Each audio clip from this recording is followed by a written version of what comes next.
महाराष्ट्रातील number 1 channel व big media network group बोल महाराष्ट्र या माध्यमातून मला लाईक करा, शेअर करा, सबस्क्राइब करा आणि बातमी व जाहिरातीसाठी संपर्क साधा.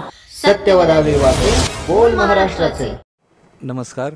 बोल महाराष्ट्रामध्ये आपलं सर्वांचं स्वागत आहे. सध्या लोकसभा निवडणुकीचं रणधुमाळी चालू आहे. त्या अनुषंगाने आपण या ठिकाणी अंजनगावचे सरपंच यांच्याशी आपण चर्चा करणार याबाबत. नमस्कार. नमस्कार, बोला. आपलं नाव काय? माझं नाव राम हरिअंगद आदलिंगे, अंजनगाव सरपंच आहे मी. बरं, सध्या लोकसभेची निवडणूक चालू आणि महाविकास आघाडीकडून धैर्यशील मोहिते पाटील आहेत. एकंदरीत ह्या गावची काय परिस्थिती आहे? गावामध्ये आता सध्या जर बघितलं तर 1995 पासून आदरणीय दादांनी कामं केलेली आहेत आज तागायतपर्यंत. आणि दादा जिकडं दादांचं सहकार्य आहे तिकडं आपल्या गावातील सर्व ग्रामस्थांनी मतदान केलेलं आहे. तर 1995 पासून आज तागायतपर्यंत भरपूर कामं दिले आहेत. तर आता मी सरपंच 2021 पासून 3 वर्षात कमीत कमी 10 कोटीचा निधी दादांनी अंजनगावला दिलेला आहे. तसं बघितलं तर माढा तालुक्यात भरपूर कामं केली आहेत. पण मी आता अंजनगावचं जर वैशिष्ट्य सांगायचं झालं तर आता बार्शी उपसा सिंचनच्या माध्यमातून काम चालू आहे. अंजनगाव, वाडाचीवाडी आणि जामगाव. नंतर आता अंजनगावमध्ये 2 तळ्याची कामं चालू आहेत. तरी गावात प्रत्येक ठिकाणी सभामंडपाला दादांनी दिलेलं आहे, रस्त्यासाठी निधी दिलेला आहे. जी कामं अगोदर पेंडिंग पडली होती दादाच्या माध्यमातून कंप्लीट झालेली आहेत. तसं भरपूरून गावात दादांना सहकार्य आहे. आमच्या गावातील भरपूर लोक असे आहेत की दादा हेच पक्ष आहे. त्याच्यामुळं निंबाळकरांना सहकार्य करण्यास काही लोकांची हरकत नाही.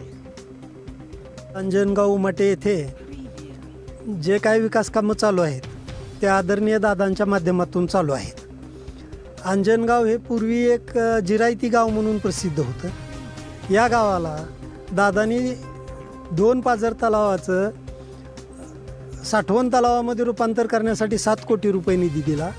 बार्शी उपसा सिंचनचं पाणी त्या तळ्यामध्ये यावर्षी येणार आहे. यामध्ये अंजनगावला 1200 हेक्टर जमीन ओलिताखाली येणार आहे, म्हणजे अंदाजे 3000 एकर. आणि या गावामध्ये दादांनी 95 पासून नेतृत्व करत असताना तालुक्याचं आज तालुक्यामध्ये दादांच्या नेतृत्वाखाली 3 साखर कारखाने चालू आहेत. या 3ही साखर कारखान्यामध्ये अंजनगावची कमीत कमी एक 30 ते 40 तरुणांनी तिथं रोजगार मिळालेला आहे.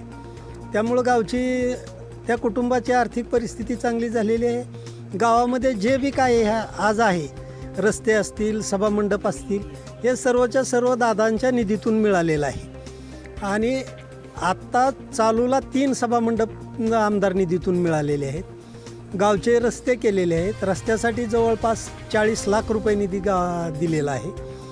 आणि आता एका सभामंडपाच्या दुरुस्तीला पण अजून 10 लाख रुपये दिलेले आहेत. गावची एकंदरीत सर्व परिस्थिती बघता या गावामध्ये जे गाव पूर्वी जिरायती होतं ते भविष्यात तुम्हाला हे सर्व ठिकाणी हिरवगार झालेलं दिसेल. आणि त्यामुळं दादांवरती विश्वास आहे या लोकांचा गावातील सगळ्या. त्याच्यामुळं आमच्या गावचा पक्ष हा दादा हाच पक्ष आहे. आम्ही काय ते भाजपला म्हणून नाही किंवा राष्ट्रवादी म्हणून नाही, तर जे काम आमचं विकास कामं गावाला दिलेत त्याबद्दल आम्ही त्यांचे सदैव ऋणी आहेत. सर्व गाव त्यांचं उपकार विसरणार नाही. त्यामुळं या गावामध्ये भाजपला भरभरून मतदान होईल ही मात्र खात्री देतो. मत असेल ती आहे कमळाला. बरं, काय विकास केला आहे?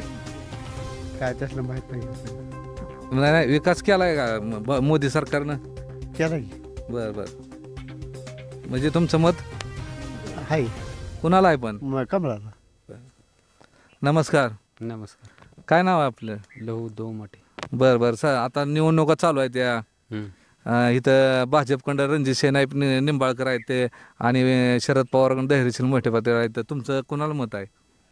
आमचं ह्याला कंबळाला आहे. बरं, कशामुळं? काय विकास केलाय का? हा, विकास झालाय की. बरं, हां. काय विकास झालाय? काय इकडं काय आता काय असेल ते असेल, पण ती काय आपल्याला इतकी कल्पना नसते. हां, पण हां, ते आपल्या 6,000 रुपये मिळतात. बरं, अजून ते दादाकडे आपल्या ती पोरगा आहे कारखान्यावर. बरं, आम्ही तसं सोडू शकत नाही. बरं. माझं नाव अमोल लिंबाजी पाडुळे. बरं, अंजनगाव उमाटे. माझी मंडळी ग्रामपंचायत सदस्य आहे इथं अंजनगाव उमाटे ग्रामपंचायतमध्ये. बरं, सध्या लोकसभेची निवडणूक चालू आहे. इथं भाजपकडं रणजितसिंह नाईक निंबाळकर आहेत आणि शरद पवार गटाकडून धैर्यशील मोहिते पाटील आहेत. काय एकंदरीत वातावरण? आता सध्या परिस्थितीला वातावरण म्हणजे इथं शरद पवार साहेबाला मानणारा अंजनगावचा मतदार होता, पण पवारसाहेब इथं खासदार झाले आणि माड्याची बारामती करतो म्हणले. त्या विश्वासाने आम्ही सर्व अंजनगावकरांनी त्या काळात 95% मतं पवारसाहेबाला दिलेत. पाणी प्रश्न सोडवण्याच्या मुद्द्यावर आम्ही सर्वांनी त्यांना मतं दिले, पण त्यांनी पाण्याचा एकही प्रश्न सोडवला नाही. आणि परत विजयसिंह मोहिते पाटलाला 5 वर्ष दिली, त्यांनी कसलीच कामं वरून आणली नाही. त्यामुळे आमची 10 वर्ष वाया गेल्यामुळे रणजित निंबाळकरांनी गेल्या वेळेस 5 वर्षात भरपूर पाण्याची कामं केली.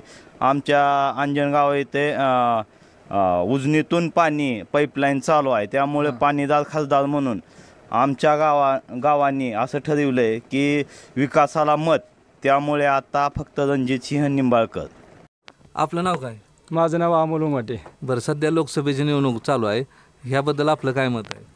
सध्याला आम्ही तर समजे दादा मामाची माणसं आहे. बरं, आम्ही आमदारकीच्या टायमिंगला दादा मामाचं काय करायचं ते त्या टायमाला ठरवणार, पण आज सध्याला शरद पवाराचा हात बळकट करण्याची समजेनीच आतापर्यंत जी लोक म्हणत होती आपल्याला शरद पवारचा हात बळकट करा, शरद पवारचा हात बळकट करा, त्यामुळे आम्ही स्वतः आता सध्याला असा निर्णय घेतला की आम्ही उमेदवार कोण आहे आम्हाला घेऊन देणं नाही. पवार साहेबांनी आम्हाला एक दगड जरी शेंदूर छपून ठेवला तरी आम्ही पवार साहेबाच्या मागे राहणार आणि आम्ही पवार साहेबाची तुतारीच वाजवणार. बरं, पण आता दादा सध्या भाजपमध्ये गेले आहेत.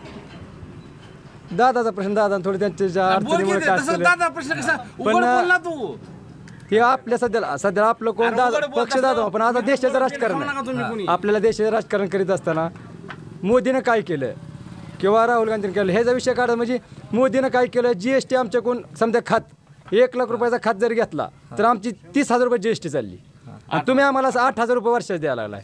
मग ही मोदीनं काय चांगलं केलं? मोदीनं काय केलं आमचं?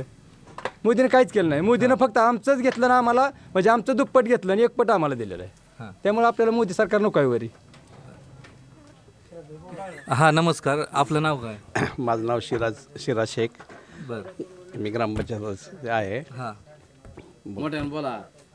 सांगितलं त्यांना काय विचार बोला. बरोबर. आता निवडणुका चालू आहेत त्या लोकसभेच्या. बरोबर. कसं आहे वातावरण? वातावरण तर आता सध्याला मोहिते पाटील फॉर आहे. दुसरी गोष्ट, स्वतः मानेगाव गटामध्ये मी गेल्या वेळेला निंबाळकरांचा स्वतः प्रचार केला आहे आणि त्यावेळेला काँग्रेसचे धनाईसाठी दादासाठी यांनी 3-4 रोडचे प्रश्नाची कामं त्यांना सुचवली होती. त्याच्यातलं एक काम किंवा हॅलोजन सुद्धा इथपर्यंत आलं नाही त्याला. तर कुठल्या बेसवर त्यांना मतं द्यायची सांगा? कुठल्या बेसवर त्यांनी मतं द्यायची? विकास कामं झाली नाही? विकास कामाचा तर विषय नाही. कुणीही म्हणा ह्या एवढ्या एरियात की त्या माणसानं इथं विकास काम केलेलं आहे किंवा कधी तिने तो अंजनगावला गावभेट दिलेलं आहे. आज मोहिते पाटलाचा इथं गावभेट सभा आहे, दौरा आहे. त्यांनी त्या इलेक्शनच्या पिरियडमध्ये सुद्धा इथं गावभेट दौरा दिला नाही आणि कुठलंच काम काय केलेलं नाही. तर ही जनता आणि ही निवडणूक ही जनतेनेच हातात घेतलेली आहे. त्यामुळे इथं कुणाला काय सांगायची आणि करायची काय विषय राहिलेला नाही.